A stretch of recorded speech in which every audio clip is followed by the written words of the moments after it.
අන්තර් විශ්වවිද්‍යාල ශිෂ්‍ය බල මණ්ඩලය කියලා නිල මණ්ඩලයක් නැත. එවන්නක් නැත.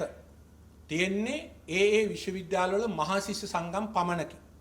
අන්තර් විශ්වවිද්‍යාල ශිෂ්‍ය බල මණ්ඩලයක් පිහිටෙව්වේ 1978 දී ජයජයවර්ධන මහත්මයා එතෙක් පැවති මණ්ඩප අයින් කළා විශ්වවිද්‍යාල පිහිටවන්න නව පනතක් ගෙනාවට පස්සේ.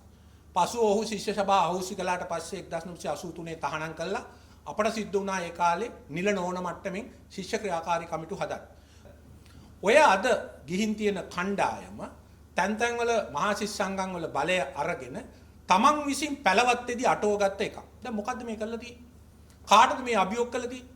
මේ අභියෝග කළා තියෙන්නේ අධ්‍යාපන ඇමති අගමැතිනි හර්නි අමරසූරියට. ඊටාම පැහැදිලිව ශිෂ්‍යයින්ට නේවාසිකාගාර ප්‍රශ්න තියෙනවා. ඒ වගේම ශිෂ්‍යයින්ට වෙනත් අධ්‍යාපනික ගැටලු සඳහා ප්‍රශ්න තියෙනවා. ඔවුන්ට තිබුණේ අධ්‍යාපන ඇමතිතුමිය ගාවට බොහොම සීලාචාර විදියට, බොහොම විනයගරුක විදියට, බොහොම නීතිගරුක විදියට ගිහිල්ලා ඒ ඉල්ලීම කරලා තමන්ගේ ආණ්ඩුවක් තියෙන්නේ ඒ ආණ්ඩුවෙන් ඒකට අවශ්‍ය පිළියම් හොයාගන්න එක. මේ කරන්න යන්නේ මේ රටේ ආණ්ඩුවට එරෙහිව තියෙන මේ දූෂණ චෝදනා.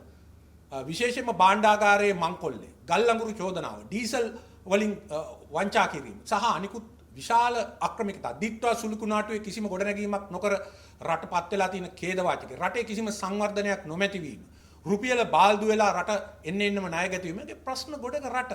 ඒ ප්‍රශ්න වෙනතක යොමු කිරීම තමයි එක අරමුණ. දෙවෙනි අරමුණ ඉතාම භයානකයි. ඒක තමයි නීතියට පිටතින් ජුන්ටා කල්ලියක්, පැසිස්ට් කල්ලියක් හැටියට ජයිපේ මේ ශිෂ්‍ය සංගම් පාවිච්චි කරන්න යනවාය කියන එක. පුජ්‍යලික දේපල අත්පත් කරගන්න, බලහත්කාරයෙන් ඒවට ඇතුල් වෙන්න, නීතියට පිටින් කටයුතු කරනවා කියන එක.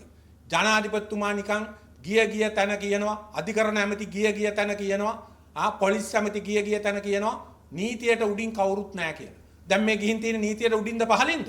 අපි දැක්ක බොරුවට බැරිගේට් දාලා බොරුවක් කරා, බොරු සංදර්ශනයක් කරා. මේක ඉතා භයානක ප්‍රතිඵල ගෙන දෙන දෙයක්. මේක අර මුසොලානිගේ දුඹුරු කමිස හමුදාව, හිට්ලර්ගේ කළු කමිස හමුදාව වගේ පළවත්තෙන් අනාගතයේ තමන්ගේ දේශපාලන විරුද්ධවාදීන්ට පහර දීම සඳහා ගොඩනගාගෙන යන ජුන්ටා ශිෂ්‍ය හමුදාවක්. මතක තියාගන්න. ඕවා මේ රටේ තවත් දේශපාලන නායකයෝ කරලා අසමත් වෙච්ච දේවල්. ඒ නිසා යම් කිසි ශිෂ්‍යයින්ට නේවාසික ගැටලුවක් තියෙනවා නම් ඒකට උත්තර දිය යුත්තේ හරිනි අමරසූරිය මහත්මිය මිසක් ඔය නිවසේ කට්ටිය නෙවෙයි. දෙක, නීතියට පිටින් ගිහිල්ලා කටයුතු කරන්න කිසි කෙනෙකුට හැකියාවක් නැහැ. මේ සම්පූර්ණ නීති විරෝධී ක්‍රියාවලියක්. මේකට සම්පූර්ණ රාජ්‍ය හා රාජ්‍ය මාධ්‍ය අනුග්‍රහය ලැබෙන බව දැන් ඉතාම පැහැදිලි. තුන්වෙනුව මේක ඉතාම භයානක පූර්වාදර්ශයක්.